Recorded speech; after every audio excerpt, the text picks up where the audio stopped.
Hello and welcome to Film Seizure.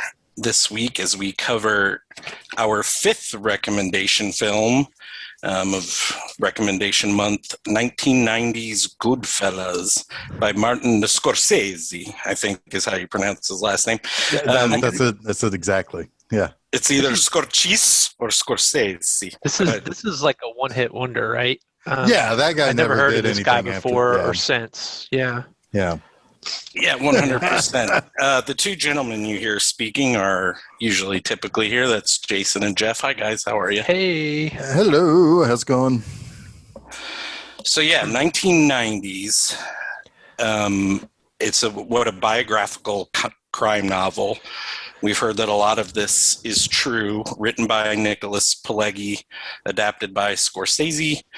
Widely regarded as one of the best gangster films ever made. Based on the life of Henry Hill. Yes, Henry Hill. Real-time gangster in general, POS, honestly, but whatever. Yeah, I mean, he breaks his golden rules, you know. So he's Both of them. A piece of shit. Yeah. And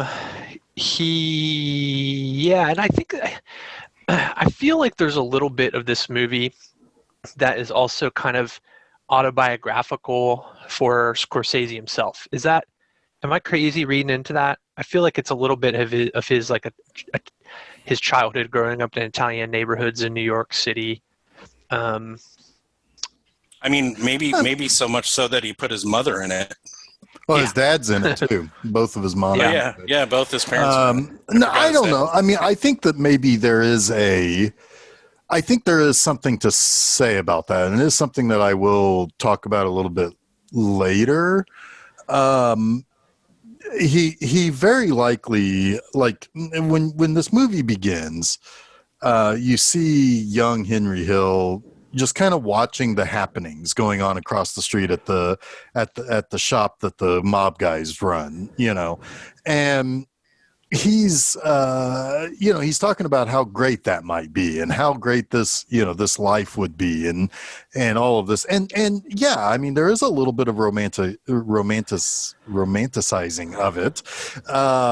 However, I think maybe it's very likely that Scorsese discovered the darker side sooner than Henry Hill did. I just don't think he got caught up in it. But this was probably very much, 1963, he would have been 19. So he was a little bit older than our Henry Hill. Wait, but not by much. What's 1963 have to do with anything? 1963 was the movie started in 1955. Oh, you're right. Sorry, 1955. So yeah. I mean, that tracks then, because that's like, Scorsese would have been 13. Yeah, 55. So I mean, it's definitely kind of parallels probably a lot of what he saw in his childhood growing up. Yeah, in Italian neighborhoods in New York. I think that's one of the things that, I mean, the three of us are probably maybe not exactly the right, the right people to necessarily talk about this, but I'm sure that there is a cultural element to that, right? Like, we don't know I grew up in an Italian neighborhood, and all of my friends when I was a kid were Italian, so this shit was still going on in the 80s. Sure. I mean, a lot of it, especially in Western New York, a lot of the gangsters, which some of which funded like huge theme parks in the area that I lived in, at least rumored to be, old 60s and 70s gangsters that had moved into the suburbs, left the city because other elements that they didn't want to be around, and their families were all growing up near me. Mm-hmm. But I was at these family dinners, if you know what I mean, a couple of them. I was like the Irish or German kid that was with 12 other Italians at a dinner. Sure. Yeah, I mean, like, these neighborhoods obviously still kind of exist, but, and in New York City or in Chicago or in LA, if you were like, we don't know exactly what it was like for the Irish part of the town. Like, Boston's got a huge Irish portion that, it's like in the mid 50s and in the 60s, it's like they were kind of very isolated, and they were, certainly you could say very similarly that places like Harlem in New York were very much kind of self-governed for a little while, or at least self-policed for a little while, and that sometimes gangs kind of fill that gap or whatever. So maybe we, like, I'm assuming, Jason, I'm not out of too far out of left field here in saying that we probably have no idea what it would have been like to have seen these types of things kind of really kind of playing out. But I think we can certainly understand that there is an appeal to that kind of power and to that kind of standing that people had when they were kind of part of the ruling class. Well, yeah, all I'm really saying is that this was part of Scorsese's experience growing up. Like, I see part of him in the young Henry Hill character. And his parents, right? I mean, if you've seen his documentary he made in 1974, Italian American, about his parents and interviewing his parents and his mom making meatballs and stuff in the kitchen, it's that aesthetic is there. I mean, you cannot separate the two so much. They overlapped for a certain period of time in New York City, in Little Italy. So that's all I'm saying is that, there's something I think personal in this movie, but it goes far beyond his experience, if that makes sense. Yeah. No, I'm not. I won't disagree with that. It would, I mean, I'm sure he probably saw some things, and things that he wouldn't even maybe feel comfortable talking about today. Certainly. 65 years later or whatever. And he probably like saw and heard stuff that he didn't understand until years later, right? Yeah. Anyway, backtracking a little bit. I didn't mean to insinuate that I saw stuff like this. I'm just saying that this stuff was around still Chuck's in the witness protection company. Long after the 60s. That's why he moved from Buffalo. That's why he's. That's well, why you can't tell him where I'm from. That's why his name is Chuck Moore. Come on, that's like you just pulled two names out of a hat. Seriously, yeah. No, I didn't get to pick my name. Like actually. Charles, Jason, John. Anyway. Well, and it's like Whitey Bulger lived in the suburbs for a long time too. And right. He was seemingly unassuming unless you knew who he was for a lot of his later life. So yeah, absolutely. The other thing I wanted to say was that since this is recommendation month or whatever you want to call it, this is one of my wife's favorite movies. That's why we're covering it. She not only thinks it's not only her favorite movie, she thinks it's the best movie ever made. She knows those things aren't mutually exclusive all the time, but she thinks both of this film. So we had a good time watching it, getting ready for this, and I don't know. I always tell her, "Oh, Miller's Crossing is better. Miller's Crossing is better." Trying to goad her a little bit, but this is a really, really damn good movie, and I'm excited to talk about it. Yeah, I've got a lot to say about that later too. But are you saving everything for later? Well, I mean, because it's not consequential to. It's not time yet. It's not time yet. It's not consequential to this part of the conversation. But no, it is. It is one of the better films ever made, but it works on a level beyond what you would expect, right? Like this and The Godfather both kind of humanize people who are really bad guys. And they contextualize, sure, I think. But there is a little bit of humanization there too, because it's like we know that Tommy is insane, we see the demise of Jimmy, or the demise of his cool demeanor, I should say, or the veil is lifted. Maybe the better thing to say, that he is really really bad guy. But Henry is kind of our he is our protagonist. Everything operates through him, right? And there are times in which, through the context, you are getting his human side, and you can make your own decisions about it. Like, we don't know. I mean, if you only watch this movie, you maybe don't exactly know all of the piece of shit things that Henry Hill did. No, you get the idea that he might have lied or made himself obviously look better than he is in a lot of these circumstances, especially in the movie. Like, a lot of the times he's the observer, right? While people are committing violence or doing things that would make most people squeamish, he's kind of like squeamish himself. He's almost like the viewer in a sense, and I don't really buy it. But I don't buy it at all. I think he's a piece of shit. I think every word that comes out of his mouth is a lie, even when he's telling the truth, if that makes sense, right? Well, yeah, the history is accurate, but so he's always making himself look better, right? Yes. I think you listen to any interviews with him, you could just tell he's a manipulator. Well, he continued to get in trouble. He got kicked out of witness protection programs twice. Right. Well, but that's bullshit. That's going further than the context that only the movie gives you, though. That defines his character, though, him as a person. Yeah, but we don't know those other interviews. I'm only talking about in the frame of the 2 hours and 25 minutes that we spend with him in this movie. Jason's talking about other interviews or conversations with him. Well, I think it's important, though. Well, it is, but I haven't. What we're watching is not fiction. Well, I know, but again, it's the framework of this movie, right?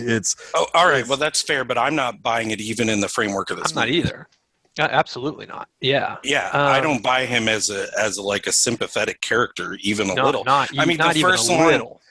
The first line he says is, as far back as I can remember, I wanted to be a gangster. And almost everything he says after that is anti him wanting to be a gangster, or the way he acts. Like, I don't know. I get what you're saying.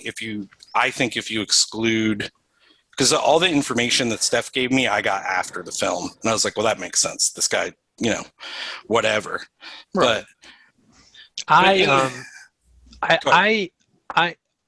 I find the movie to be not so much humanizing gangsters. I think more than most gangster movies, it shows them for the pieces of shit that they are. Yeah. Well, yeah, because Joe Pesci is an animal. Yeah. I mean, these are psychopaths, right? All of them. Even Henry Hill. These are not good people, and I think that Scorsese is trying to make that point at the end. You should be, I think, pissed off that Henry Hill gets away with it. Yeah. You should be pissed off that he was allowed to get off relatively scot-free, right? In his culpability in all these matters. Like, yeah, at the very best, he's an enabler, right? Yeah. That's the best you can think of Henry Hill, is that he allowed Tommy. He wasn't afraid of Tommy. He wasn't afraid of Jimmy. At least that's not the picture I got. Well, and I think in the end he was. I think he knew he did what he did to save his life. He did what he did to save his life. Yeah. Yeah. But let's get there. We gotta get there. We gotta start at the beginning, right? Go ahead. But I think what makes Goodfellas so good is that it doesn't put on any airs, right? It does try to give you that realistic side of things, and I think it does allow you to make your own judgments in some circumstances, but it's very much an unreliable narrator story, right? Yeah. And I don't think the Scorsese would make any bones about that. He's like, this is the source material, this is what I'm presenting, it's up to you to decide what you believe and how you feel about the players, right? Yeah, I think that I mean, like the narrative is saying one thing, the final shot of the movie is a completely different thing.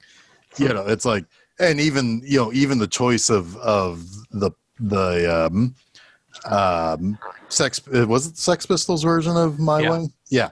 Yeah. Even the Yeah. choice of that is running anti to, the dude's a nobody now ordering spaghetti that's, Right. egg noodles and ketchup. Uh-huh. It's he did things his way, and it, yeah. And Yeah, he but he's misses still it. He misses it. and he misses it, right? The movie does a good job of showing you the seduction of this lifestyle, right? But it also shows you it's you have probably a pretty short half-life, right? In this world, and it's great to be able to roll up to the Copa via the kitchen and get a table right in front of the stage, but the paranoia, the constant fear of your life, the constant need to earn, right, is very much built into the anxiety of this movie, in the traps that you fall into to kind of maintain your lifestyle. It's a cautionary tale, I feel.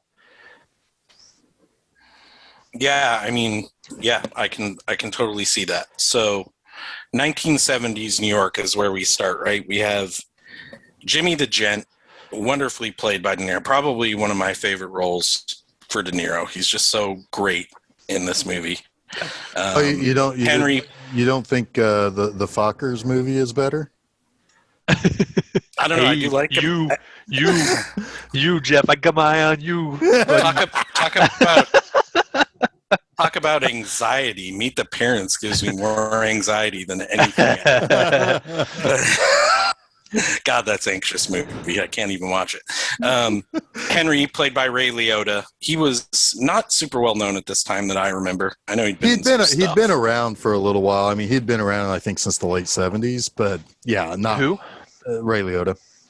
Ray Liotta. Okay. Right, okay. And then we have Tommy, played by Pesci, who is wonderful as well. I mean, everyone is really good in this, save a couple people, right?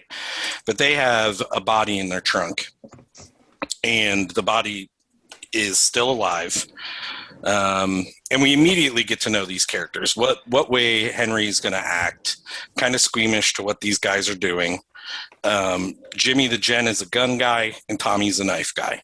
You know what I mean? Like, that's the type of people that they are.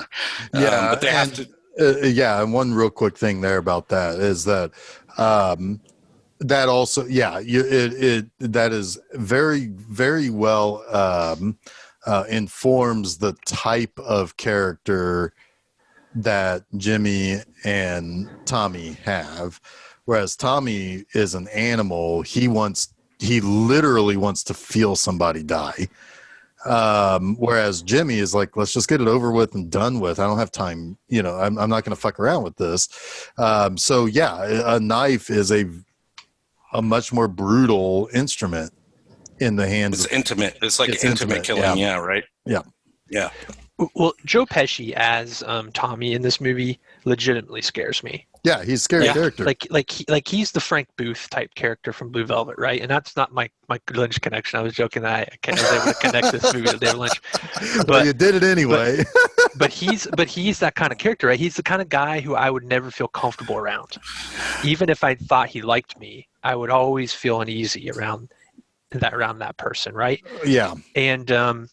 And he's very much the Frank Booth, right? He's just one short fuse away from flipping on a dime and doing something crazy, which you see happen countless times in this movie, right? Right. That's not a person I would want in my life.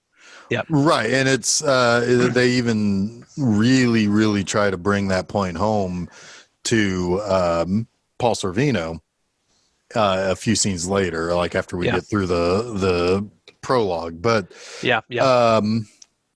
it's not great. It's somebody who doesn't really have the business mind that Jimmy does. He's only in it for the killing.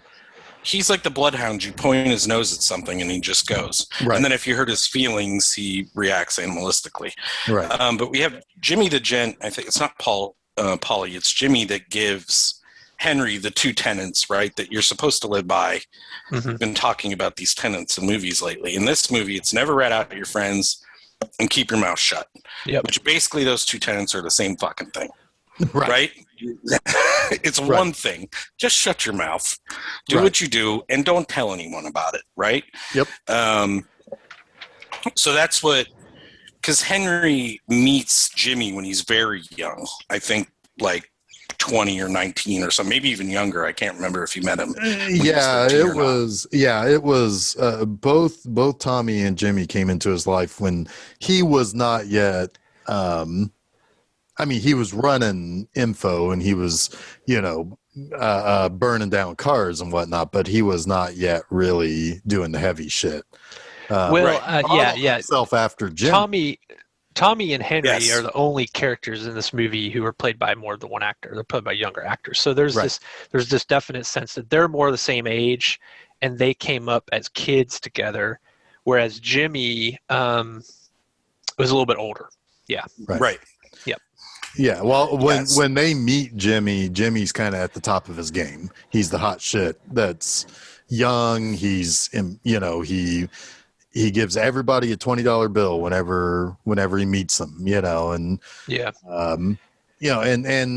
obviously we see that play out at the Copacabana too. He's kind of the antithesis of Tommy, right? Mm-hmm. You can trust Jimmy at all times until you cross him or put him in crosshairs, right?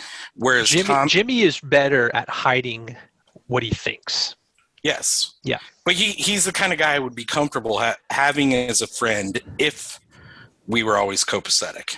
He's not going to be irrational about anything, but he's going to protect his ass. Right. And if you compromise his position, then you're in trouble. Yeah. I almost said assets, but he's gonna kill you quickly and quietly. Right. Yeah. You're never going to see him coming. You're never going to see him coming. Right? I love that part of this movie when the cops show up, but that's later. He is just as much of a psychopath. You get the sense he doesn't enjoy it. Well, he's measured, right? Or he doesn't. It's not that he doesn't enjoy it. He's calculated. It's just another day at the office for him, right?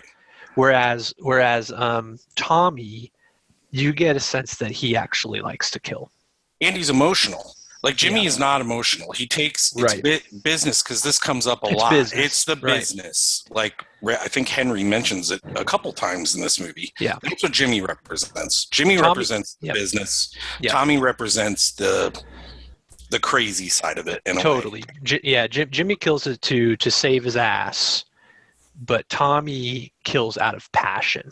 Yeah, he's out of reaction. Yeah, he's a lunatic. He's actually called an arch villain. He's an arch villain. Yeah, because he is. Yeah. And it's one of the only, I know we're jumping way ahead, but his end, I will say, is one of the only moments in the movie I feel like where rational people kind of realized the danger of having someone like him around, right? Yeah. Right, and it's brilliantly played out so you don't know what's coming. It's great. I love it. I love the way perfect. It's perfect. Yeah. Oh, shit. Yeah. So we have shifted back from 1955 when Henry's running around doing the low level Johnny Dangerously newspaper delivery crap, right? I had to throw Johnny Dangerously in there. You call me Francis Akil, yeah. Akil. My mother called me Francis once. So he's older. He's 29.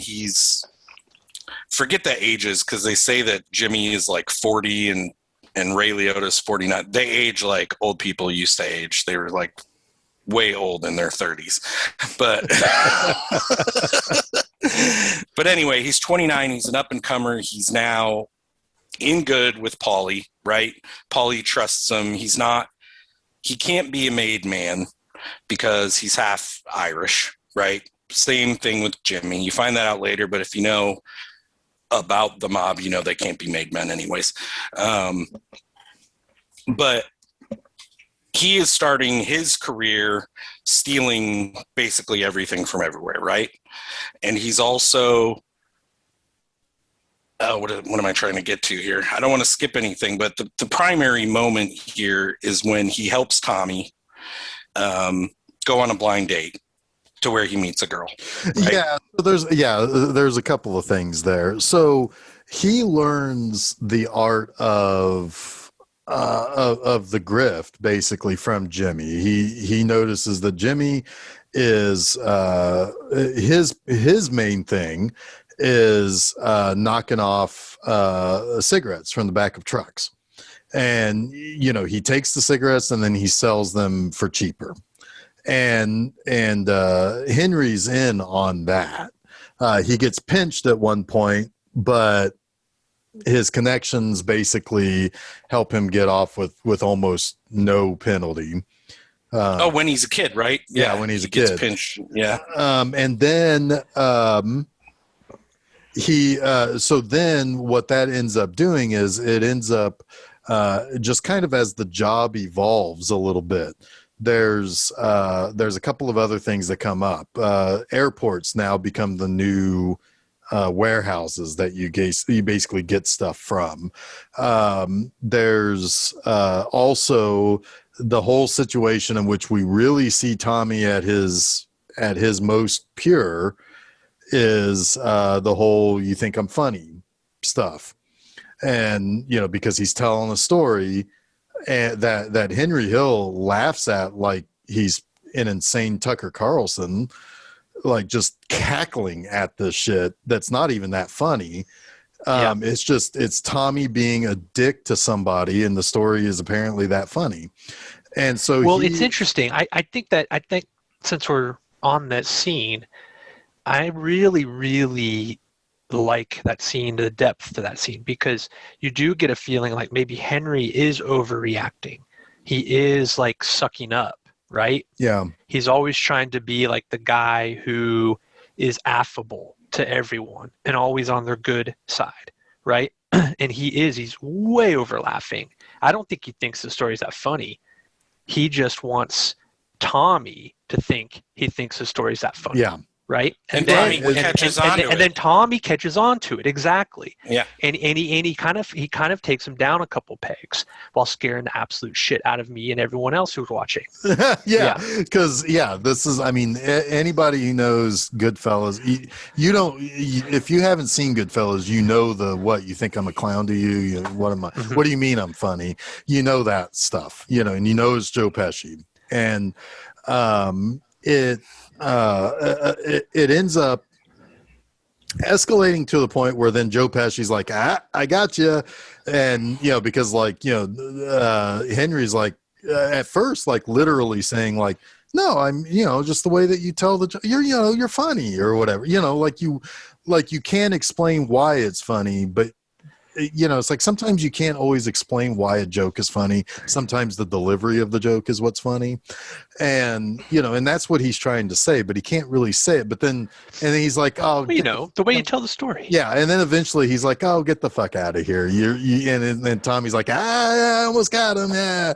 And then they kind of get playful with it. Right. And Henry kind of keeps saying it to kind of get more sort of poke, but he knows that he knows all the tension's been released from the room. Right. Until the owner of that bar that they're at comes up to Tommy and says, hey, you going to take care of this bill? It's like $7,000, which by the way, a $7,000 bill in the early 60s is, I can't even get to $7,000 at a restaurant today.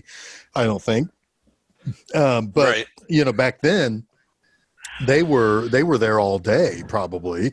Well, Tommy's like, hey, put it on my tab, you know, because he expects just to get everything given to him because he's one of the guys, right? Well, then the owner's like, no, we can't do that. It's $7,000. That's not going to fly. And so he beats up the owner. And then it goes to the owner then telling Paulie it's like, come on, you got to do something about this guy. He's an arch villain. He's insane. He's crazy. It's like, and he tells, he tells Paulie something to the effect of that he's a maniac. He's an insane person. And he apologizes to Henry because he knows he's Henry's pal. He's like, I'm sorry, I know he's your friend, but come on. The truth is, and Henry's not fighting this either. He's kind of staying. It's like, maybe Tommy did go over the edge, or he's staying out of it because it has nothing to do with him. You don't take sides when the crime boss is making a decision. You wait until the decision's made, right? Exactly. And so at that point, Paulie's like, I don't know what you want me to do. I'll tell him, but he's not going to listen to me. So already right there, Tommy's a problem. Tommy's a loose cannon. But I want to make mention real quick. I want to make mention real quick of the song that's playing in the bar during this scene. I swear to God, if this is a fucking Lynch connection, it's not. It's not. Okay. It's not. It's not. But I was listening to it. I was like, holy shit, that sounds familiar. And it's I'm going to totally butcher this. So it's Il cielo in una stanza, and this might be why subconsciously Steph, your wife, Chuck, loves the Mondo Cane album so much by Mike Patton, because he covers that song on that album. I didn't even notice that. That's interesting. Yeah. I didn't even notice that. But yeah, that's fantastic. Yeah. So he's and at that point in time, like there's the discussion, because also during that scene, Henry meets up with Mike Starr, they're going to set up the Air France heist, because now, again, that progression, that evolution of the job has now gone to stuff that's happening at JFK Airport is where the money's at now. Right. It's not the trucks with the cigarettes. It's the literal money that's flowing in and out of that place. Right. We learn about how the whole protection part of this plays out. Mm-hmm. You don't get insurance, you pay the mob for protection, but the mob continues to squeeze you, and until you can no longer get any more money, because basically, fuck you, pay me.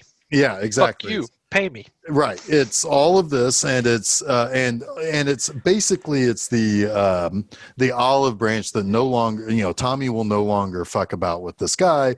However, the guy ends up broke, and what's he got to do? He's got to burn down his own place. They bust the joint out. And so that's when, at that point, Tommy is like, they're waiting for the place to go up in flames. And Tommy's like, so yeah, I got this thing I want to ask you to do for me. And Henry Hill is focused on the Air France job, which is the next night. He doesn't have time to go on this fucking date. And Tommy basically already spoke for him, which pisses Henry off. Which, again, he's kind of trapped by by Tommy here in this. Mm-hmm, mm-hmm. So yeah, we're caught up to where you were at, Chuck. Yeah, the double date. Yeah. Yes. And there's yeah, I totally missed some important points there. Thank you for that. One thing I wanted to mention that Paulie said to the restaurant owner is, "What do you want me to do? Shoot him?" Yes. And the restaurant was like, that's not a bad idea. Yeah. And then the air just gets sucked out of the room. Yeah. Right? And he's like, I didn't mean to say that. But it would have solved so many of these problems if they and it's kind of like, a little bit of foreshadowing for you, right? It's a little bit of foreshadowing, but it's also like one of the first times you see Paulie see that Tommy is kind of a problem. Right. Yeah. Yeah. Yeah. Like this isn't an offense that's worth killing him for, but it's now in the back. That day is going to come. Yeah. Yep. And that day comes. Yep. Yeah, and they say Paulie's not much of a talker, right? He usually listens. He doesn't want anyone hearing what he has to say, and he doesn't want anyone to say anything directly to him or whatever his Paul Sorvino puts in one of the great understated performances in this movie. Oh, he's fantastic in this. He in some ways, with just a look or with a presence, steals scenes, and that's hard to do, man. He's really good in this. Yeah, he really is. Especially with those other people that are in this movie. Yeah, he looks like the you boss. Don't steal scenes from these people. Right. He looks like the boss of Robert De Niro in this. Yeah. Yeah, And- I mean, you believe it. You believe it. Even with their personalities being strong, like Chuck said, you believe that with a finger, he owns them. Yeah. Right. I mean, Yep. it's it's the very thing that Brando had in the first Godfather, just sitting in Yeah. that room, hearing Yeah. what people are bringing to him on the day of his daughter's wedding. Wedding. Yeah. Yeah, Right. funeral. No, yeah. So it's that presence, and it's like, and this is, this isn't Brando, at his height. This is Paul Sorvino just being really good. The double date scene, I really like when the first person narration shifts from Ray Liotta to Lorraine Bracco.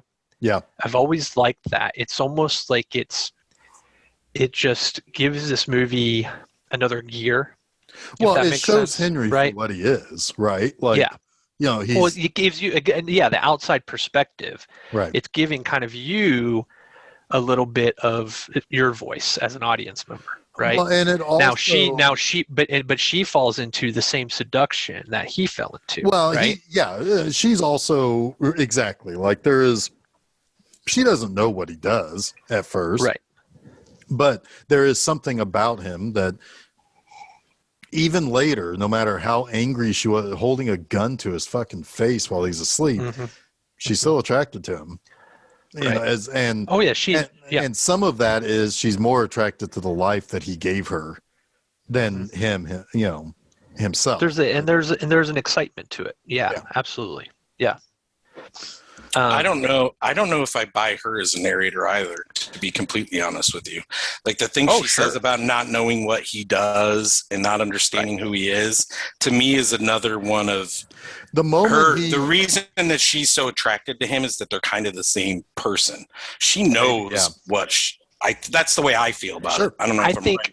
I think that she's pretty much when she asks what he does for a living, when he does the whole back kitchen Copa entrance and he says he's in construction. I think that from that point on, she pretty much knows. And she should have known the moment that he handed her a bloody ass gun from him pistol. That's later. That's later. That's later. Sure.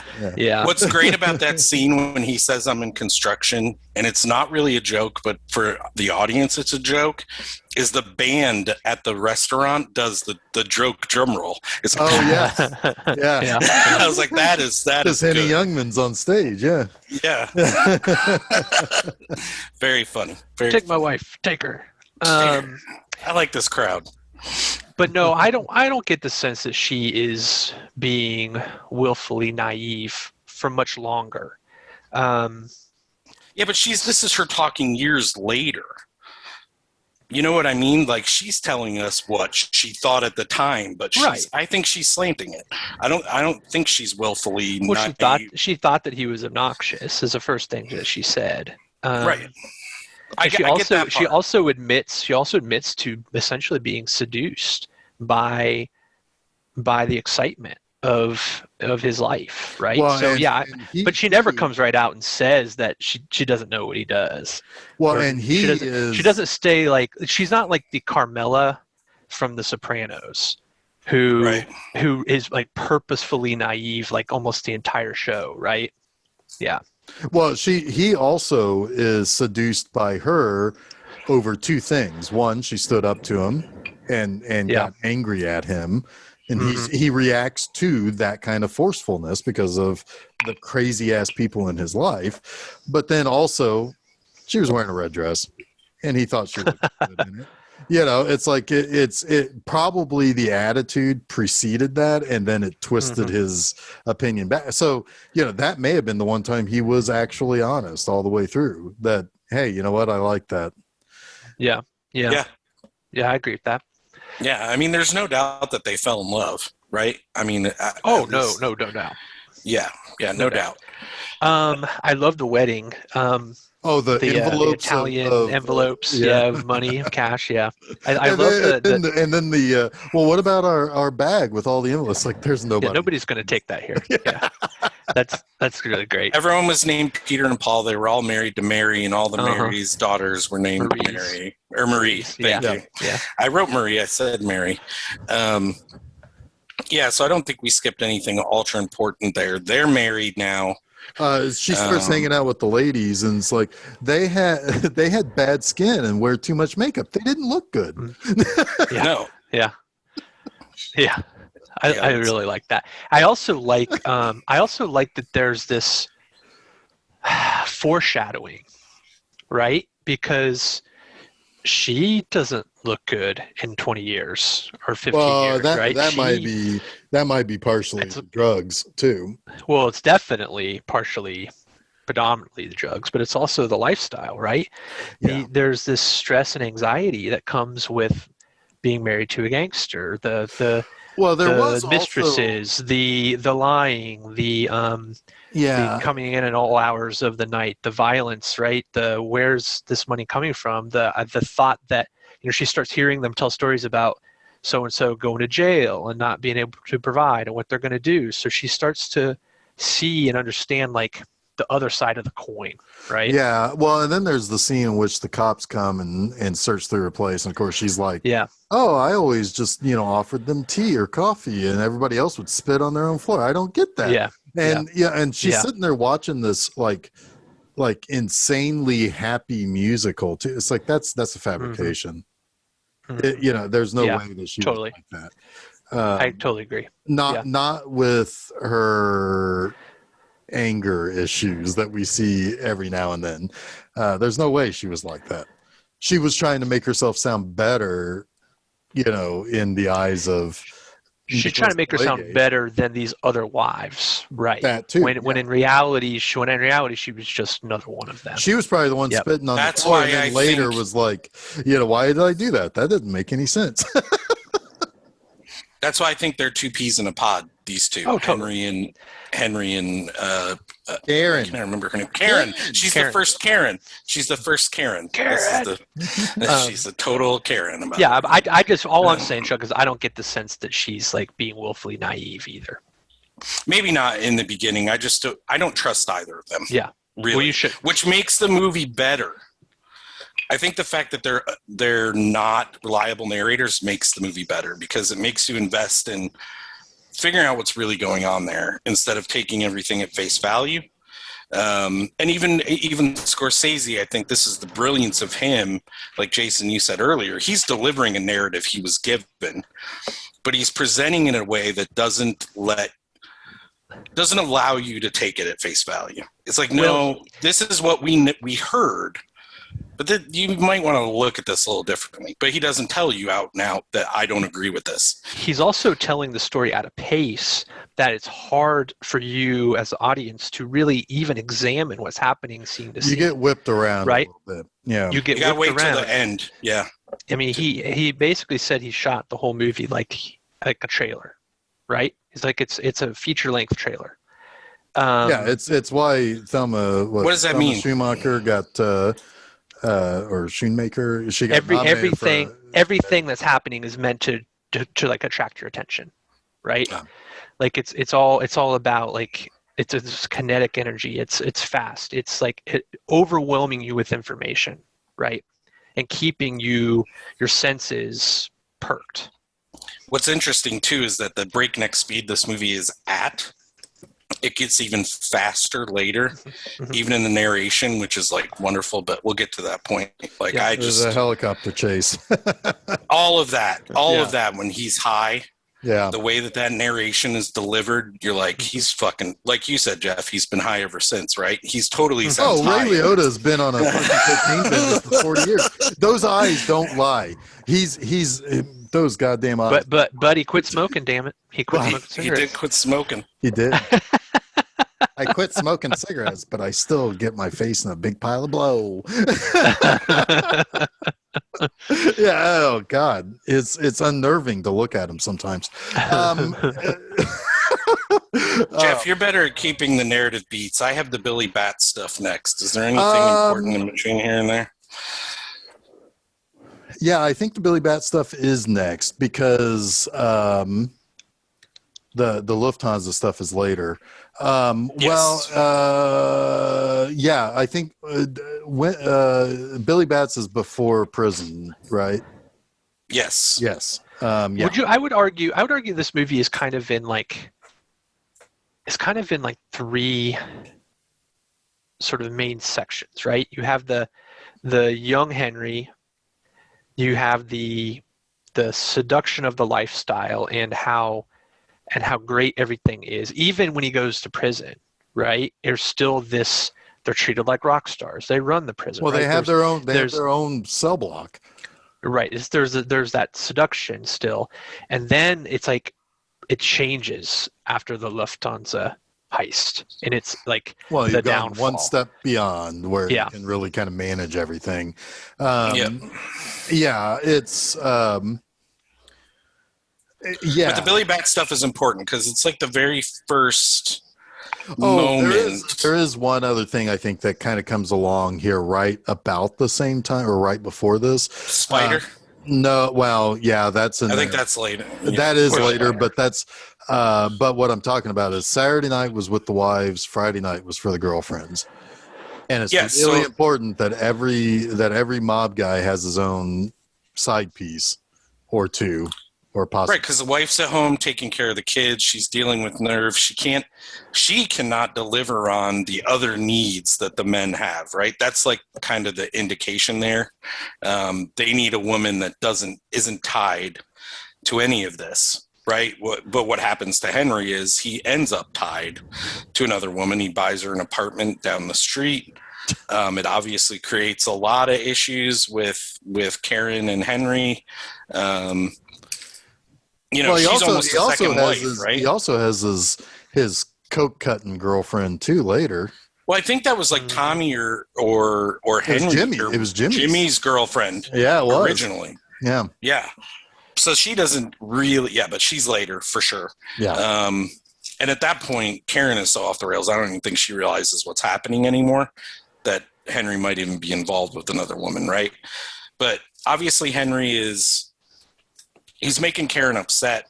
There's a few instances. One, she pulls a gun on him. And he's like, oh, baby, I'm never going to see her again. I'm never going to see her again, right? And then he turns her over and puts the gun in her face. It's like, you don't like this, do you? Blah, blah, blah. So their relationship is going swimmingly at this point.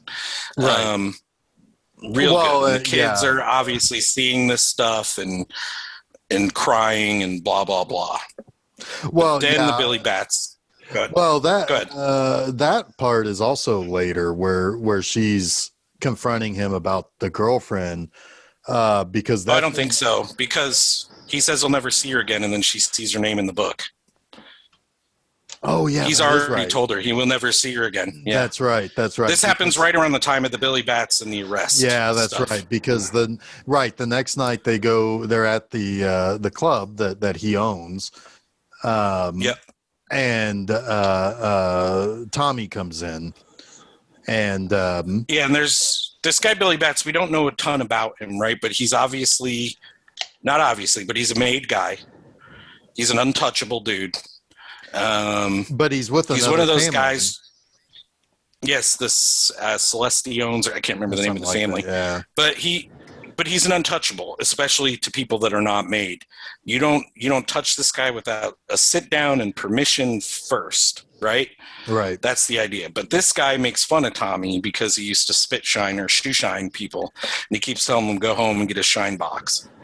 And it's a classic. It's a classic. Like, this guy's been away, right? Yeah, probably in jail. So he comes back and he's trying to reestablish himself as a power player. And he sees somebody who used to shine his shoes, who is now a power player, and he wants to bring him down to where he used to be, because he's trying to show his dominance in the family, because he is a made guy. Yeah. Yeah, but he doesn't remember one of the most important lessons that I was ever told by my mom. You never punch a rabid dog. She never. Yeah, and he doesn't. But he doesn't know. And he doesn't know what Tommy is, right? That's the problem with being away, right? You've missed Tommy's growth, right? And what Tommy is. So Tommy does go away, right? He leaves, but he tells Jimmy or Henry, like, make sure he doesn't go. And he comes back. Keep him here. Yeah, keep him here. Keep that motherfucker here. It's so Jimmy and Tommy, again, another scene where Henry is totally innocent in the goings on of the murder of Billy Batts, right? We believe that, right? Yeah. And Tommy and Jimmy kill him. Well, or try to kill him. As it turns out, this is the man that was in the trunk at the beginning of the movie, right? He's not dead. But there is kind of a funny scene where, like, before we get to the trunk scene, where they all go over to Tommy's house. I love this scene. And Tommy's mother, played by Scorsese's mom, is like treating them like I was treated when I was 12 and I went to an Italian family's house. Like, they're going to make you 2 pounds of pasta. They're going to cook you food whatever time of day it is. If you're hungry, if you accidentally broke their window, they'll bring you in and make you food. Like, that's the kind of thing that happens in these neighborhoods, at least that I remember from being a kid. And she's just so happy to see her son, right, who she hasn't seen in a while. Yeah, not technically in a little. I mean, because she was also at where was she at? Where she was like telling Tommy that he needs to settle. Oh, it was at the wedding. It's a scene. That was at the wedding. It's been a while since then. Yeah. Fair enough. Yeah. Okay. Yeah. Long enough. I mean, you got to go home every other day, Jeff. Like, that's the way you got to call every night. You got to go home every other day. Your mother needs to see you and know what you're up to. But she does say something. She does say something funny, like, "You need to settle down and get yourself a nice girl." And Tommy's like, "I get a nice girl every night." It's terrible impression, but that made me laugh. Yeah, I get a nice girl every night, Mom. And then she pulls a painting out of her ass. I don't know where the hell that painting came from. Painting is like, hey, look, one dog's facing one way, the other dog's facing the other way, and this guy's like, "Hey, what's it to you?" I love that painting. It cracks me up, man. Yep. And then I think they're saying that the guy in the painting is Billy Batts without a beard, right? That's what Jimmy says. Jimmy says, "Looks like a guy we know." Yeah. Oh, yeah. And then Tommy's like, "Holy shit, you're right."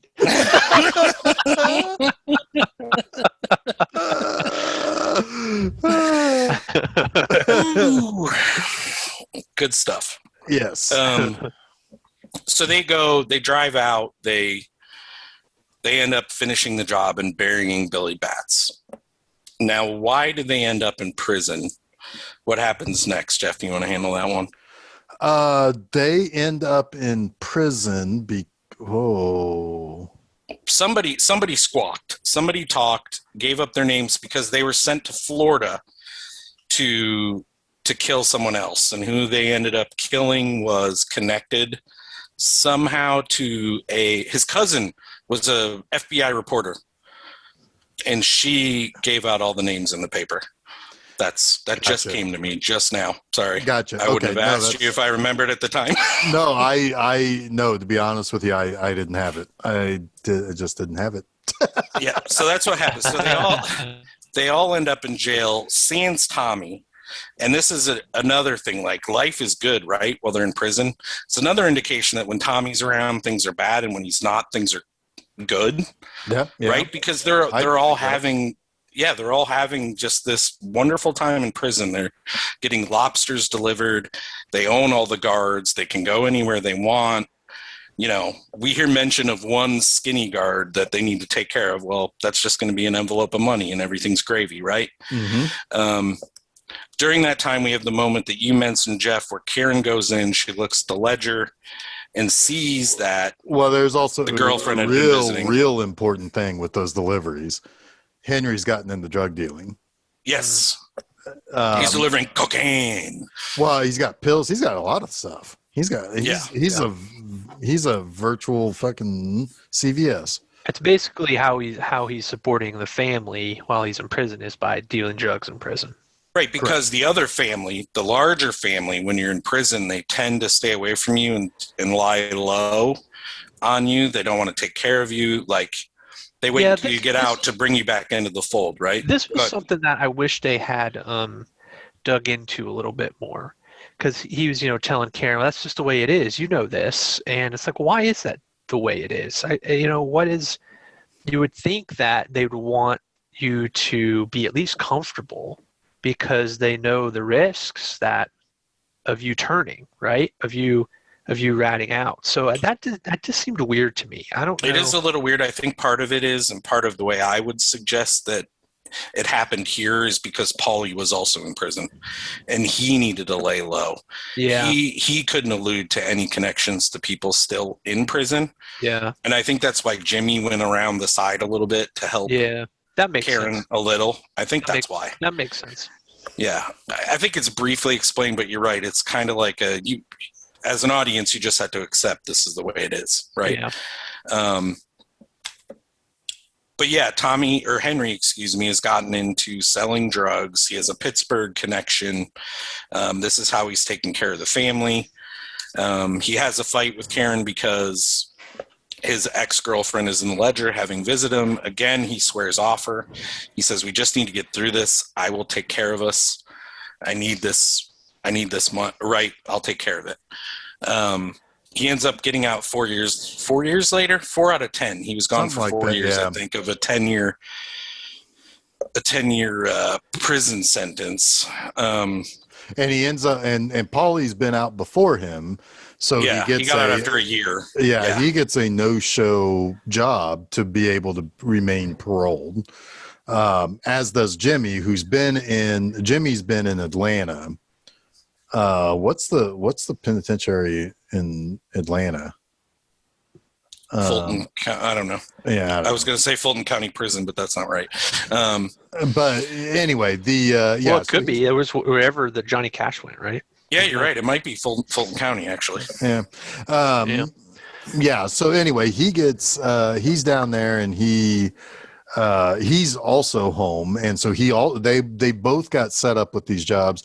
And he's telling Jimmy about the Pittsburgh connection, kind of bringing Jimmy into this as well. But once they are all kind of back and everything, Paulie has a straight up conversation with Henry saying, hey, I don't mind that you had to do this to keep, you got to do what you got to do to keep the family okay, but don't fuck this up. Stop. I got you this job so you could stay out of prison, and don't do this. Yeah, don't. And you'll tell me if anyone does it. Right. And even it's like, smacks him. And it's like, I mean it. It's like, don't fuck with this. And, right. Of course, again, the allure, the money is too good. And now he's also got Jimmy in on this too. But of course, Jimmy is cooler and, is much more business minded, and he doesn't really so much fuck it up, but, it gets to the point also where it's like, hey, we gotta move Billy Bat's, body. And it's like, what do you mean? That was, however long ago. It's like, no, we got to move it. They sold the land for, for construction development. Development. We got to get it out of there because, it's like also, we find out that Paulie's been pressured over the whole Bats thing. So, and he probably pretty much knows that, Henry Hill was one of the last people to see him alive. It's like, that's not a coincidence. That's not so he's starting to kind of put things together too. But this is where you also, like Tommy and Jimmy kind of razz Henry a little bit, because he barfs through his mask to try to hide the smell of Bat's body, which is just kind of funny because that just makes everything worse. I love the way that shot with the red of the taillights as they're light as they dig. Yeah, it's like, right. Yeah, it's almost like a horror film. Yeah, the way that scene is shot. and things are kind of falling apart too. It's like things aren't good. They did a bad thing that they shouldn't have done, and now they have to try to fix it. But do you really trust that somebody like Tommy can really be cool in the face of all of this? But anyway, so yeah, so this is really when things really start kind of picking up big time. And while Jimmy is putting together the plan for the Lufthansa heist, Henry is just selling coke like it's going out of style. And so he's got his thing going on, which is kind of, that's only going to be as good as it's going to be for however long it can be good. It's going to eventually fall apart. It's it's one thing to be a guy, to be to pull heists, but it's a whole other thing to deal drugs. It's a different thing that it's not gonna be, especially if you're gonna do them while you're selling them. Yeah, which is because Jimmy kind of scolds him for that too.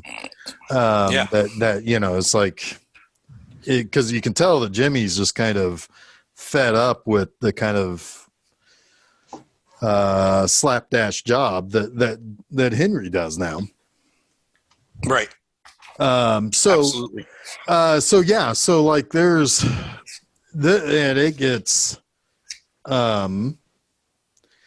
this is where like the pace of the editing, the song choices that are made, it starts to really kind of pick up a little bit, because it's a little more rock and roll now. Yeah, and things get a little bit harder to control here too. Because everyone's starting to kind of spiral, right? Yeah. You've got Jimmy who after the heist starts to spiral in his paranoia. You've got it should be also Henry mentioned with drug use, and then you've got you see the real psycho in Tommy shooting Spider, the whole thing with Spider, Michael Imperioli.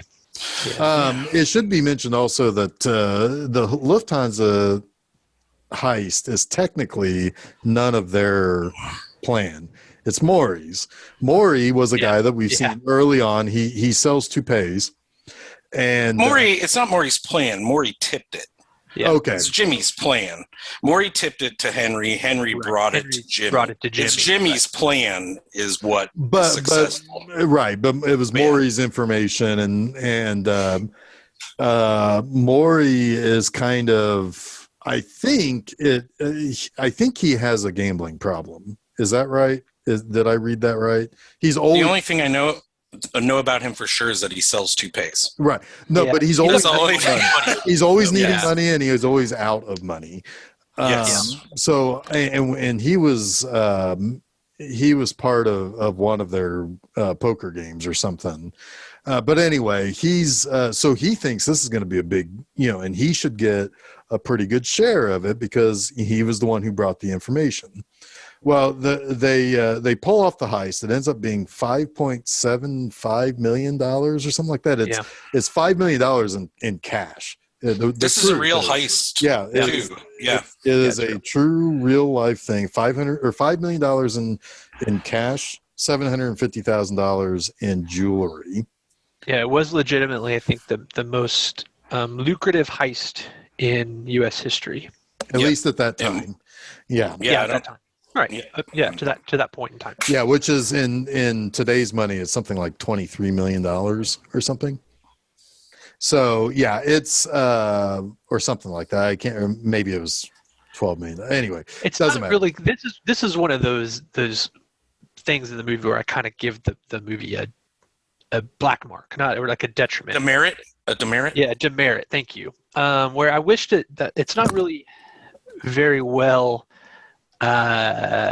just explained about, where is this money coming from? Who are they ripping off? How does this heist go down? Like, you could make a whole movie about just this heist, right? The Lufthansa heist. And it would be fascinating to watch. Well, they did a year later.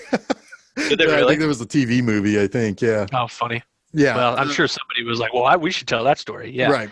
Because it is interesting. No, there are things about this movie that are kind of missing. That it's like, I wonder. Oh yeah, I guess we're not going to do that. But that's, I mean, I kind of feel like, that's why sometimes I like Casino better, because it does take its time digging into a lot of the details, right? Whereas Goodfellas is like that breakneck pace that is just getting you to the next thing. Right? Well, also we have the problem of, I mean, I guess Henry could have given some detail about this, but he wasn't but there. he wasn't there. This is his account. Fair of enough. He everything. only knows what he knows, right? Yeah. I mean, I'm sure he knew what the plan was, et cetera, et cetera. The important thing is they were successful, right? But that's a good point, because he didn't go on the heist. He wouldn't have necessarily that information, and he's our storyteller. Yeah. Yeah. Right. And So- he even says that oh, go ahead, Jeff. Oh, no, go ahead. I was just going to say that at this point, they have a little party when they've That's where I was getting to. Yeah. yeah, they were successful. Jimmy It's has made Christmas it a point time. to tell. It's Christmas party. Yes, it's Christmas party, and Jimmy has made a point to tell everybody involved in the heist and anybody receiving money that they must be careful. Do not spend any money. Well, somebody shows up in a pink Rolls Royce or Cadillac, whatever it is. Pink Cadillac. Well, yeah, these mob guys, they're all driving fucking Cadillacs. They ain't driving Rolls Royces. It was for his wife, and it was in his mother's name, Jeff. I don't care. And then another woman shows up in a $20,000. Is it mink, Jeff? Am I right? Yes. Okay. I think it was So I make sure it wasn't a Rolls Royce for her. I'm just kidding. But yeah, so this is what sets off Jimmy's spiral, as Jason mentioned. Well, So we have Henry. also Maury is constantly asking for his cut. Yes. Yeah. He's To never which gonna we get don't it. know. We don't know what that cut was, what he was expecting, because We know he wanted a $20,000 advance, but that's all we know, right? Right. It's like Yeah. we don't even know if they ever actually shook on any kind of a deal. No idea. Henry made mention of splitting it a number of ways, but that's We the don't know only- who's all involved. Yeah, I mean, No, we don't. So yeah, I mean, and that's the next point I was going to make. Henry says this is Jimmy's money. I know nobody else is ever going to see it, and I was fine with that. A lie, probably, but that's what he says, right? Well, So Henry got his $60K also. he got 60,000. He probably should have gotten more, but yeah, that was good for him because he had the drug money rolling in, right? yeah. Well, At Henry, least we assume. all Henry did was bring it to Jimmy, and he got paid $60K. I mean, that's a pretty good payout. Yeah, I guess he out of got paid 5.7. $60K. He got paid $60K a minute, basically. He basically I'd got take that paid salary. whatever more he probably would have or should have gotten, right? Probably. It's not worth arguing over He's more, not gonna- right? He's not going to pay the tip twice. He's going to pay it to his boy, not to Maury. Yeah. Right. Yeah, exactly. But Jimmy doesn't pay it to anybody, basically, because he ends up killing all of them. Well, yeah. Well, So what he doesn't does have is to pay anyone. he basically takes out everybody. People that he's worked with for decades, he takes them out. And Yes, he's loyal to two people at this point. Well, if you exclude Paulie, right? I think he's loyal to Paulie still because he gave him money for the job. But he's loyal to Henry and he's loyal to Tommy. That is all we know for sure. Yeah. Right? And Henry is protecting Maury a little bit, like, hey, lay off here, but it doesn't end up mattering in the end. He gets his too, right? Right. But then we have he's the first. He's the first to go. Yeah, I can't remember what order they showed him. No, all in, he but was yeah, the first one to go because the guy. Oh, they brought him in the car. Yeah, Yeah. because the guy driving the car ends up in the meat truck. Yep. Yep. Yeah, and That's a great scene too, and they're like, "Let's go get." Oh, they have donuts and croissants and everything, and they get in the car, and Tommy just stabs him in the back of the neck. Maury mentions the point shaving, Boston College point shaving scheme in that scene too. Right before he gets killed, he's making mention of that, which And is that's really that 30 for 30. Yeah, and it's really important. We'll get to it at the end. It's the part of the story that they really don't touch on much at all, and it's not essentially exactly a sexy story, though. It's not, but it's the reason Jimmy went to jail. Sure. It's the reason Jimmy went to prison when it comes right down to it. So we'll get there, but Yeah, Yeah, it's the yeah. same They thing we kind of talked dumb that about. down, right? Why It's they the all go to same thing jail that in the we end. talked about when we talked about untouchables, right? It's like the tax evasion is not the sexy way to end Right. ruin of forever. Yeah. Yeah, Exactly. you build a story around it. You kill some real guys early, by tossing them off buildings and shit. Yeah, no. So at this point is when we center pretty heavily on Henry for the next maybe 20, 30 minutes of the film. When he... I do want to say real quick. The scene with them finding all the dead bodies is scored by my favorite piece of rock instrumental music in the history of rock and roll, and that's the piano exit of Layla. And it's a real good, like, it's a good choice because it's in some ways it's an emotional song, but it also is a song that makes you like reminisce about things. And these are people that you're essentially seeing their coworkers that they've had for years and years and years being killed with almost no emotion behind it. It's business, and fuck them. They were part of this, and I'm saving myself. This is when Jimmy points the rabid dog in a direction and says, I need these people taken care of, right? And what is Tommy, if not more than willing to kill anybody who, like, even stands up to him, right? Mm-hmm. Like, Henry marries the woman who stands up to him. Henry kills the people, or Tommy kills the people that stand up to him.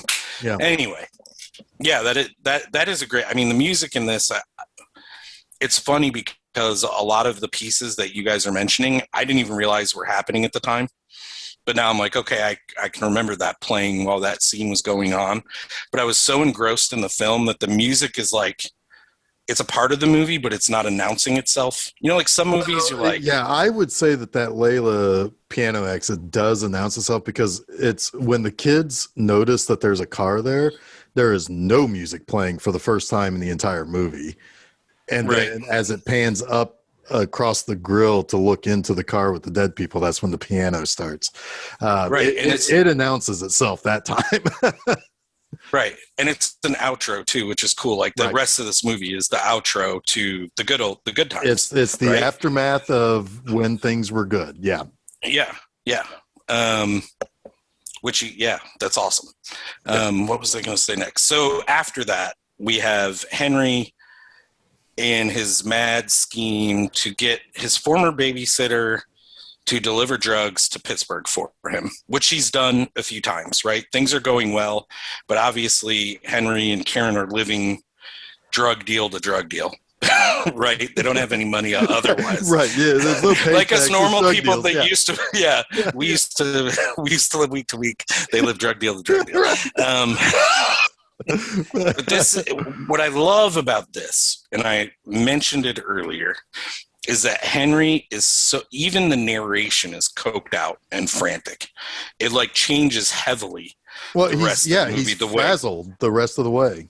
But not the way he's you know what I mean? Not the way he's acting. The way he's delivering the stuff in the narration is just like, I feel his anxiety. Yeah. And he's like speedy almost, like he's... I don't want to admit to ever having done anything, but I'd imagine that you're just a mile a minute when you're on that stuff, and you're not even thinking about what you're saying, right? I mean, yeah. I mean, okay. Yeah. But that also kind of also sounds like you admit it. Okay. No, I mean, it's the portrayal of the... Yeah, of those it's the typical portrayal, like, raging on cocaine, it's like he's railing. But like also you can tell that his paranoia is kicking up a notch because he's constantly he goes over to Debbie Mazar's place, and she cuts the cocaine for him and packages it and everything. But she's so coked out by the time that she's done with it, she leaves everything out. Like all the sifting, all the bowls, everything is just left. And he's like, holy shit, clean That's up. why I bought the dishwasher. Exactly. Yeah, it's like, well, I bought the dishwasher. You got to clean this stuff up. And then he's gone, and she's like, man, whatever. You know, she's too high to care. Yeah. Yeah.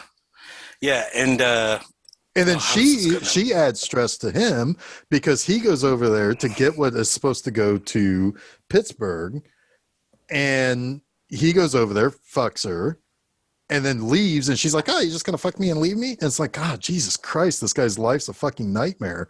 It's like everybody's constantly on his ass. This is why I didn't become a mob guy, guys. This constantly everybody on my ass. I don't want it. Yeah, he's acting like we did on mini-thins back in the day, trying to get our homework done for school. This is like, that's the admittal I'll make.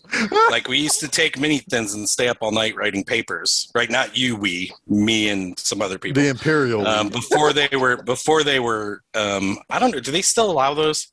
I'm taking, like, we used to call them trucker speed and stuff like that. Oh, you can get still get them. Yeah, you can get the ones with the bees on them. They don't have ephedrine. They don't have ephedrine in it anymore. That's right. That's what we used to get. They're like in my just 20s, super caffeine pills or something. Yeah. Yeah. In my 20s, we'd get the ephedrine, and that's what it was like. You'd talk a mile a minute and not know what the fuck you were talking about if you took too many of those. They were dangerous, and I'm glad they're not available. So for your kids that might be listening, they're not available. They won't listen to this episode. This is Goodfellas. They can't listen to this one. No, I was your son. I saw this, man. Yeah, me too. Ephedrazine, 25 milligrams. You can still buy this shit, man. But ephedrazine is not ephedrine, is it? It's probably a derivative. Yeah. Probably. Well, I mean, I met some Nazi in a fucking still probably lab. pretty bad for you. Yeah. Yeah, this is some sort of synthetic heroin shit.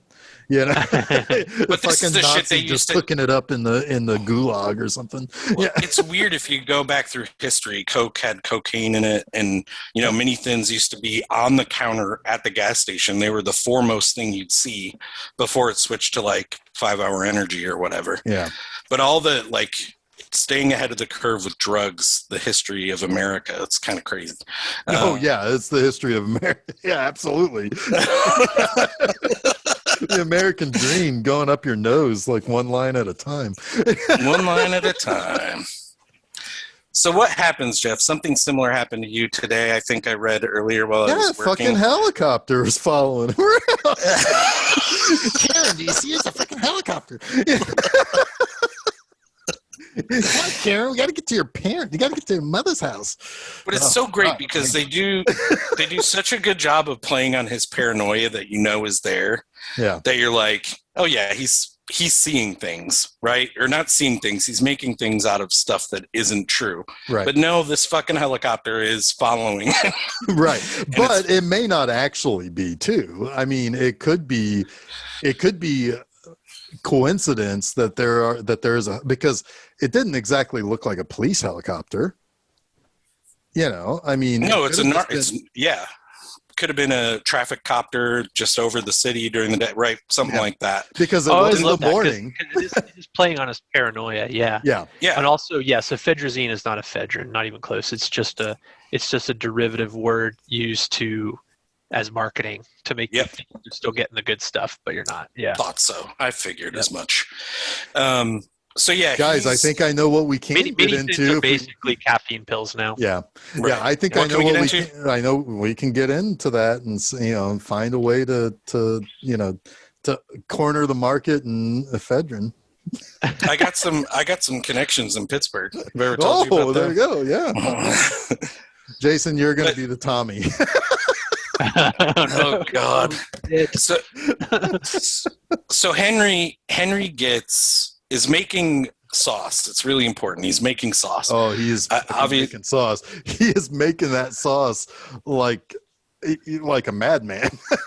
But it's interesting. Everything that's important to him at this moment, which is making the sauce, cutting the drugs, making the delivery, everything is delegated. He's not doing anything. No, he's trying to deliver guns to Jimmy, but they're all the fucking wrong guns. They're all the wrong guns, but he's literally, to show how bad he's lost it, he has zero control out of anything that's important to him. Yeah. None. Yeah. Like this, you know what I mean? It's Yep. totally over for him because he's so fucked up on drugs. Long story short, unless anyone has something to say on these scenes here, he is being followed. Monkey Man is playing from Rolling Stones, and that's a fucking rad song. It is a red song. Yeah. I do agree that is a red. The music in this movie is just great. Oh, If we haven't mentioned that, I think we have. He ends up finding out that he is being followed by the police or the narcs. Karen spills all the drugs into the toilet and flushes them. He's arrested. Everyone is basically taken down, right? Everyone in his operation. Debbie Mazar is brought in. The guy he was giving the guns to, who also has a connection to Pittsburgh, I think, is brought in. So this operation is done. He goes to jail. Karen gets her mother to mortgage her home to get him out, right? And this is where we're at the, like, do you want to call it the crossroads between Jimmy and... Well, do we make explicit mention of the whack job of... It hasn't happened yet. It's about to happen. No, I'm pretty sure it's happened. No, because it's already happened. Like, no, it hasn't. No, it has. Before he gets pinched for the DEA, yeah. It doesn't. It's after, because he goes to talk to Jimmy, and Jimmy wants to make sure he's not going to give him up. No, yeah, I know, but by then, Tommy's dead. Oh, maybe it did. They're at the diner twice. They're at the diner twice, right? So yeah. I thought they. Yeah, go ahead. Make mention of that because it's an important scene. Well, Tommy's it's important because Tommy is Sicilian, 100% Sicilian, and he's going to get made, and that's really a big deal to Jimmy. Jimmy feels like if Tommy gets made, they all get made, and that's as high a honor as Jimmy's ever going to get. So, but in reality, when he's going to get made in the basement of some mobster's New Jersey house, he realizes it's all set up. He gets shot in the head, killed. So Tommy's out, and Jimmy's pretty upset about that. That all happens before our sort of frantic. It does right before that. Gotta make the sauce scene with the helicopters. Yeah. So, it was all greaseball shit. Yeah. All that real greaseball shit. Yeah. Do you know who really killed Tommy? Is that part of that 30 for 30 you watched, Jason? No. The character that Tommy, or the person that Tommy is based on, I don't know his name, but he was killed by John Gotti. That's interesting. Huh. Yeah. That's a note from there. Steph. One of the few notes Steph gave me about it. Huh. That's interesting. I was going to say, who killed Tommy, and I was going to say Tommy. Who? Yeah, Tommy did kill Tommy. The pinball wizard. Yeah. But yes, he gets out of jail on bail, and he goes to see Jimmy, and really he's kind of feeling it out, right? Right. And Jimmy wants him to go to Florida with one of his guys to whack a guy, and that smells pretty funny to Henry. He's like, we've never been asked by Jimmy to go whack a guy. I'm pretty sure if I go to Florida, I'm not coming back. That's a one-way trip for me. Yeah. So it's basically at that point where he decides he's got to play ball with the DEA, and starts telling them stories. Yep.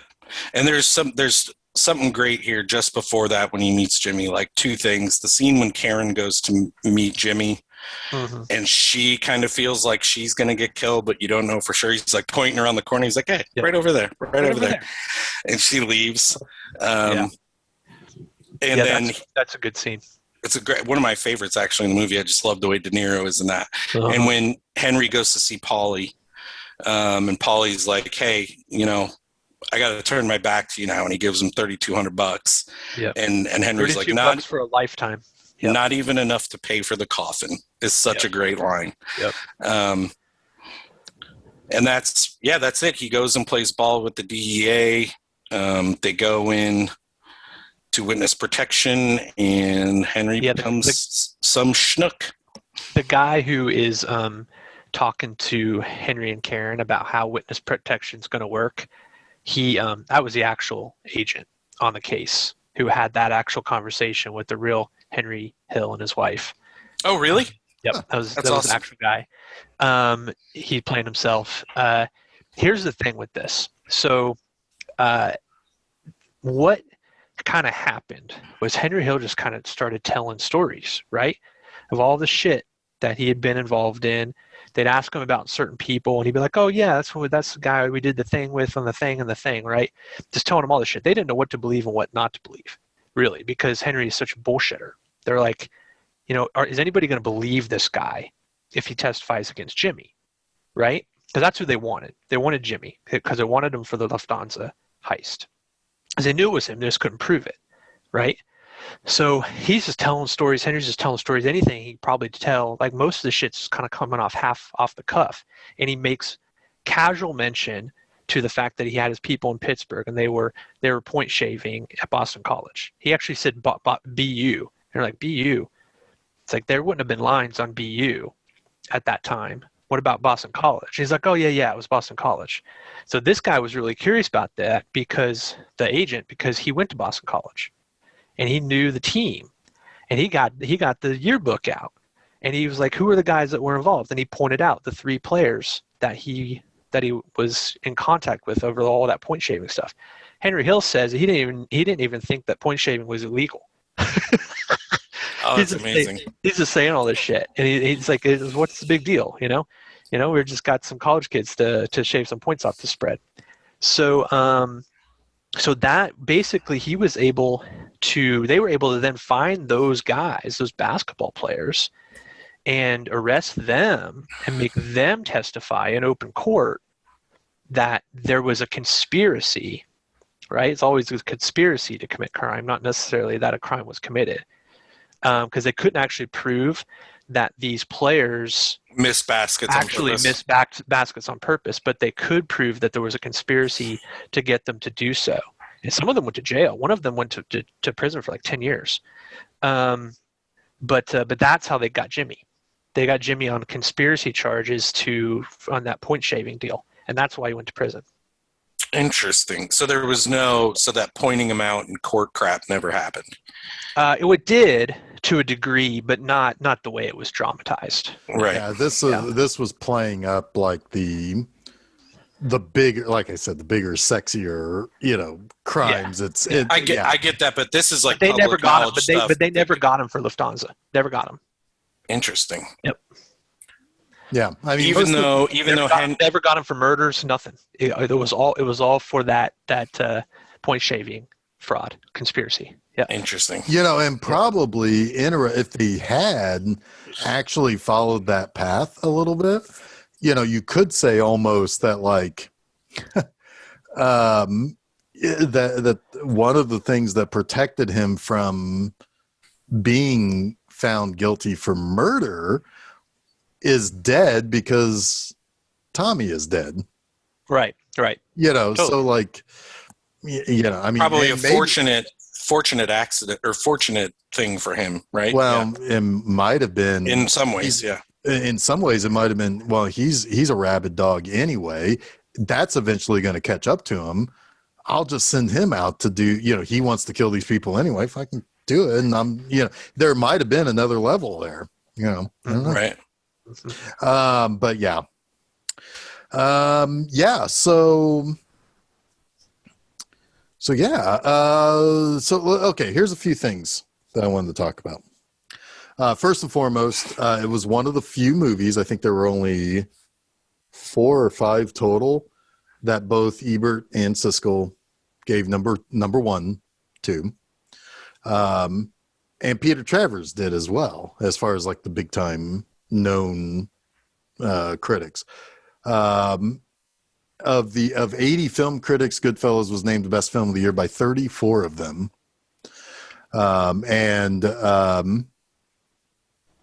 So that's it's pretty strong. And Ebert had said that this was a better made movie about organized crime than The Godfather, which is that's a big statement. But also Roger Ebert made no bones about the fact that he was friends with Martin Scorsese, that he was his favorite director.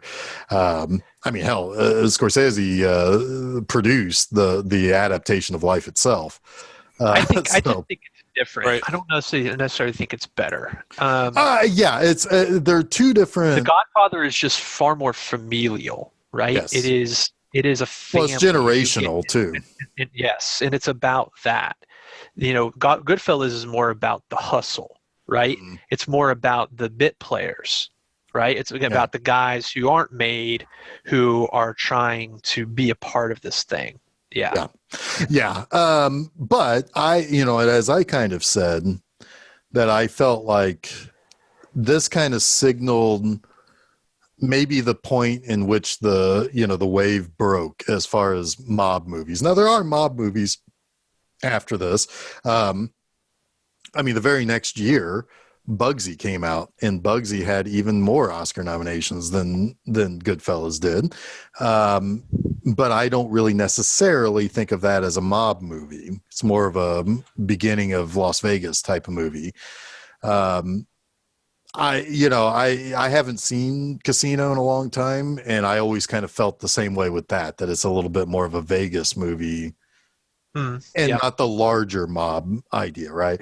But I mean, there are good mob movies that have come out, but this was the last one of this kind of ilk, in my opinion, that really across the board, people see it and they praise it and they believe that it is truly among some of the best American movies ever made. And I also think that, a lot of that had to do for two reasons. A lot of mob movies that came after this tried to either copy this or The Godfather, which doesn't really make it all that original, doesn't really make it all that quite as compelling as those two movies were. But also, we only maybe briefly touched upon this when we did this, last year. But this was also the rise of the black gang movies, with Boys in the Hood kind of touching upon that. Then of course, Menace to Society, New Jack City would have probably been after this too, right? Those were the movies that became more interesting in the sense that they were something that was kind of maybe taken seriously for the first time in 20 years, probably. So, it's like, the things kind of shifted towards a different direction, and Goodfellas was kind of a exclamation point on all of that, right? It's like, we maybe can't do any better than this. So maybe we're not going to make, maybe it's not going to be as easy to find those really great gangster movies that are in this kind of style, in the classical style, I should say. I mean, I think a lot of people tried. Oh, sure. I mean, and you could even say, well, what about it wasn't Gangs of New York kind of like the origin story of it? It's like, well, yeah, but that's not, it's not that style of the 50s, 60s kind of mob life, if you catch my drift there. Yeah, sure.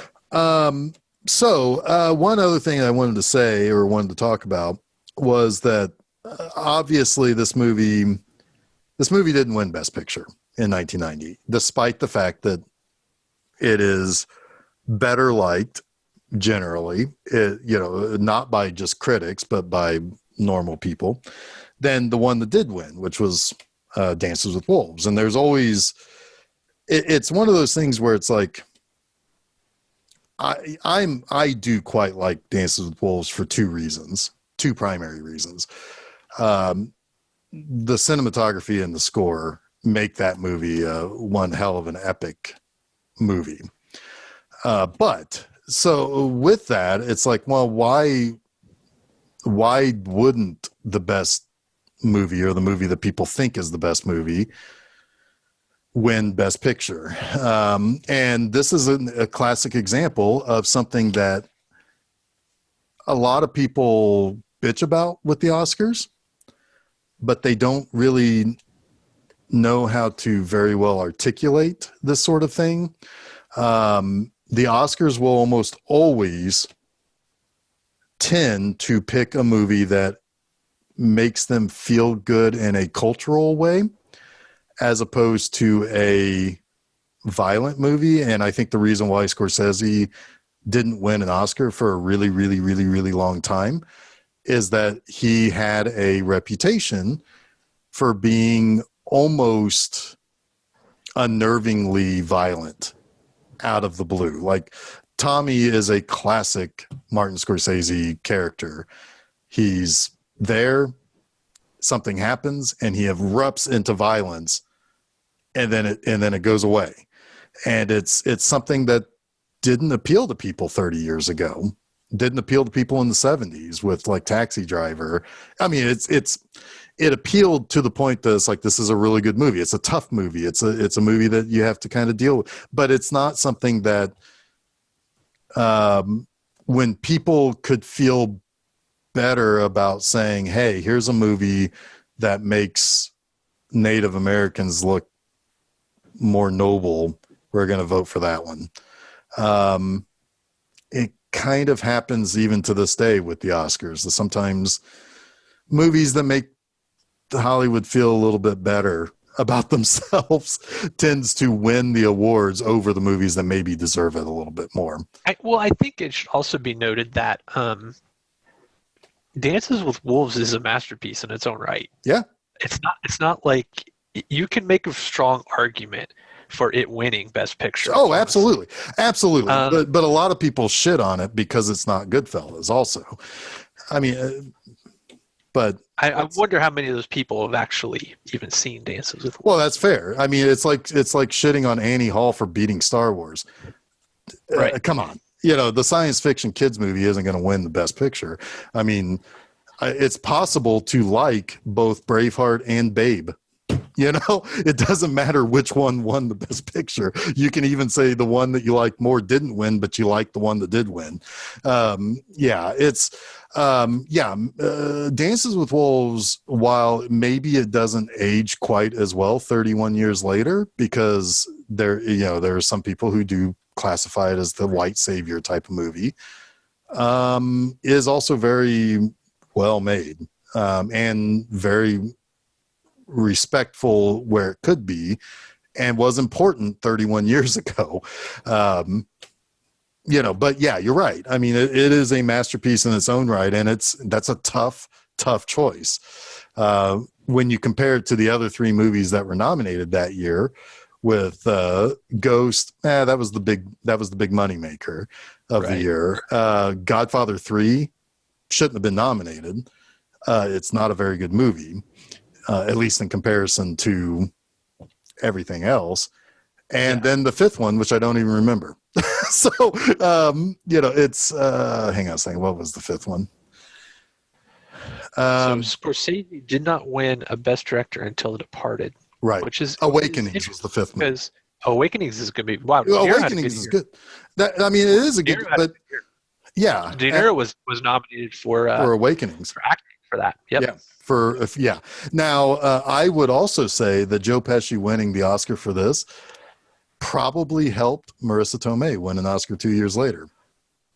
Yeah, I can see that. Because, that was Joe Pesci's movie and she stole it from him. Mm-hmm. And he's the Oscar winner. And so, she gets one too. But yeah, it's, I mean, and 1990, you could probably say really did come down to Goodfellas and Dances with Wolves. Dances with Wolves won the American Oscars. Goodfellas won the BAFTAs. That makes sense. That makes sense. And Dances with Wolves made a shit ton of money compared to Goodfellas at the box office. Yeah. Marty's always done a little better with the BAFTAs than he has the Academy Awards. Yeah. Yep. So, yeah, I mean, like those two movies will always be connected, and there are reasons why sometimes the best movie by critic standards or by money, popular standards don't win. There are sometimes those social reasons why Academy members vote a particular way. It's at the end of the day, it doesn't really fucking matter. If Goodfellas is one of your favorite movies, it's absolutely valid. If you like Dances with Wolves more, that's absolutely valid too. Doesn't fucking matter. They're both really good movies. And they're both soundtracks I would listen to all day, all night. Well, John Barry got an Oscar for Dances with Wolves, so you know I love it. So yeah, it's yeah, I mean, they're just that's a tough choice. If I had to vote, I don't know what I would have voted for 30 years ago. Yeah. I'm going to vote for saying this was a good movie, and thank you for recommending it, Stephanie. Yes, that's indeed. my vote. That's yeah. I vote for Stephanie too. Any final buttons on Goodfellas, fellas? My good fellas, my wise guys. Yeah, we should say the book was called Wise Guy, not Goodfellas. Yeah. They changed the title. Yeah, they changed it, I think, because De Palma was making a movie called Wise Guys at the same time, and Scorsese just wanted to avoid any confrontation around it. Any problems? Yep. No, this was one of those movies I saw probably maybe a little too young for all. I mean, although honestly, this movie is really R-rated for violence and language. There's no nudity in it, not that I can remember. So yeah, I mean, still, it's one of those movies that kind of shaped those early days where it's like I was discovering you hear that a movie's really good and you watch it and you say, yeah, that's really good. And then you think about it. And this is a movie that you think about a lot more after the fact because it is such breakneck speed and pacing that it is difficult to really catch your breath until after it's over. And then you think back on it and it's like, what a crazy life that guy had. Yeah. It should also be mentioned that there would be no Sopranos without Goodfellas. And it was pretty much the entire cast of Sopranos was pulled from Goodfellas in some way, shape, or form. I mean, other than Tony Soprano himself, a lot of the cast was in Goodfellas, which is fun. It's fun to point and spot. It's like, you were so and so in Goodfellas or in Sopranos. Were both Mike and Bo Star in The Sopranos? Surely. Wait, what? I don't know if Mike Starr was in The Sopranos, but Bo Star is in both of them are in both Mike and Bo Star in Goodfellas. Yeah. Probably the person with the biggest role in Goodfellas that carried over was Spider? Was Bracco. I mean, yeah. She was the psychiatrist, Tony's psychiatrist. Yeah. True. But yeah, Michael Imperioli, of course. Vincent Spano. Is that his name, Spano? A lot of guys were in Sopranos. Huh. Awesome. And then David Chase, I believe it was David Chase, right, who created Sopranos. He said, it was Goodfellas was the prototype for the show. He makes no bones about the fact that he was making a long form television version of Goodfellas. That's a good place to draw your inspiration. Yeah, no sure. doubt. I didn't realize that Vincent Gallo was in Goodfellas too, and one of the Henry VII. There's a Goodfellas too. Yeah. It happened again. Yeah, he's in there somewhere. I couldn't spot him. I don't know where he is. He was in the 70s. That's So I mean, he looks like he would probably be coked out with Ray Liotta. Yeah, but what's his name? Frank Vincent. He played a prominent role in Sopranos. Billy Bat's character. He was in there. Also, we have Sam Jackson showing up as Stax. Oh yeah, we didn't mention. Yeah, he was Stax. He fucking got stoned and fell asleep and forgot to get rid of the truck. Yeah, he was going to die anyway. He paid for it. Oh yeah, Ileana Douglas had a funny line in this movie too. I always like when she shows up and stuff. Yeah. I like her. She was Scorsese's girlfriend at the time. Oh, I did not know that. But she was Joe Pesci's girlfriend in the scene at the Christmas party, or I think it was at the Christmas party. And Stax showed up, and he's like, "Don't you fucking look at Stax." And then he walks off, and she says to the friend next to her, "It's like, it's like, he's so jealous. If I even look at another guy, he threatens to kill him. And the other girl says, that's great. Yeah. Yeah. Awesome. Yeah. So yeah, no, this, yeah, good stuff. Good stuff. What's next for us? Do we have Hey, next? you know what? It is time for us to go on a little trekcation. Oh, Boy. are we doing a different generation trekation? We sure are. But first, we gotta tie the bow on the previous generation before we can go to that next generation fully. Oh, okay. So All we're right. gonna do Star Trek We have to Generations. the plural, generations, more than one. We have to do Yeah. my least favorite first, but it gets way better right after right after Generations. Is that First Contact? Yes. Or whatever?